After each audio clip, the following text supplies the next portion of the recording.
Good morning mga ka-edits. Umaga tayo nagising para magkayod ng niyog. So dito mga ka-edits, palis na si Ante at saka si Papa. So dito mga ka-edits, rebel check na lang muna tayo ng ating muka. So ang pangit pa nga natin dyan. So ito nga lahat ng mga ka-edits ang ating mga bibiyakin. At pagkatapos ko mga ka-edits kunin, agad ko na itong bibiyakin. At pagkatapos ko nga mga ka-edits biyakin, agad na akong pumasok para aking nang ilagay dito sa aking kayuran. At nilatag ko na muna dyan sa aking maliit na misa. At agad ko nang binuksan ang aking kayuran. Dito mga ka-edits, sinisa-isa ko na itong tapusin para itapos akin ang pipigaan. Ito mga ka-edits, pinas forward ko na para matapos na itong ginagawa ko ng mabilisan.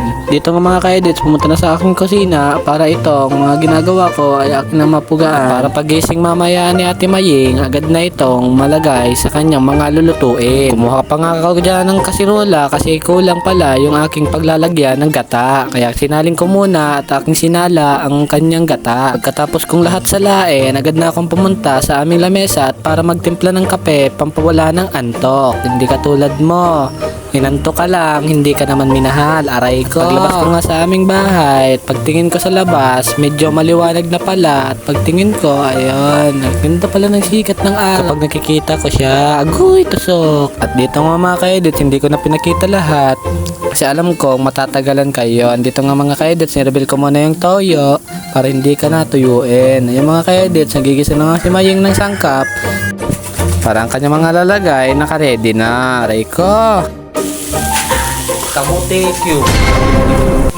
It's my kinonot para sa jowa mong malandi at maharot. Agoy, aray ko. So dito mga ka-edits, napatakbo ako sa labas kasi may mga dumaan na isda. Kaya dito mga ka-edits, sinanong ko siya kung magkano yung kilo ng isda. Sabi niya 50 yung isang kilo.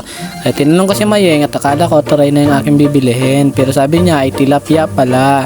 So pagtingin ni Ate Mayeng kung ano yung tilapia, kung buhay pa o patay na. Nakita niya patay na, hindi na pala kayang ihawin na maganda kasi hindi na fresh. Kaya sabi ko agad sa nagitinda, pwede na lang itapon. Aray ko, joke lang yun ha, baka maniwala kayo. At dito nga nakita ko si mama na may dalang malunggay, pwede itong gawin na lang ng kinunot. Aray ko. At pagkatapos nga namin bumili ng isda, agad na kami pumunta sa aming kusina para matapos na itong yung hinihiwa na bagyo beans na ilalagay sa aming igado. Kaya hindi katulad mo, laging kabado, kape ka kasi ng kape. Dito mga ka-idol, sobrang init nga, agad na akong pinapawisan. Patak na talaga yung pawis ko dyan. Kaya ako nilabas ko na ang aking munggis sharingan para matapos na itong ginagawa ko na panglagay sa igado. At agad ko na tinanong sa Ate Mayeng kung uubusin ba tong igado at sabi niya naman oo. Kaya agad ko na binilis-bilisan ulit para matapos na at hindi na siya maabala sa kanyang mga lulutuin. At agad ko na dyan kinuha ang aking camera kasi may dumating na customer na magpapakain daw ng niyog. Kaya agad ko na tong tinapos para akin naman makapagpahinga na.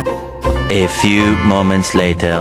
So dito mga ka-idol, oras na para mag-shoutout ng ating mga viewers at followers. Shoutout nga pala Christian, pakipala naman ang kanyang page, ito po. At dito naman po, shoutout naman kay Kuya Lucky, ito naman po ang kanyang page. Thank you po sa panonood, pakipalo po sila lahat. Subscribe at God bless. Thank you very much. Sana po pagpalain kayo palagi ni God. Ingat po palagi, like and follow.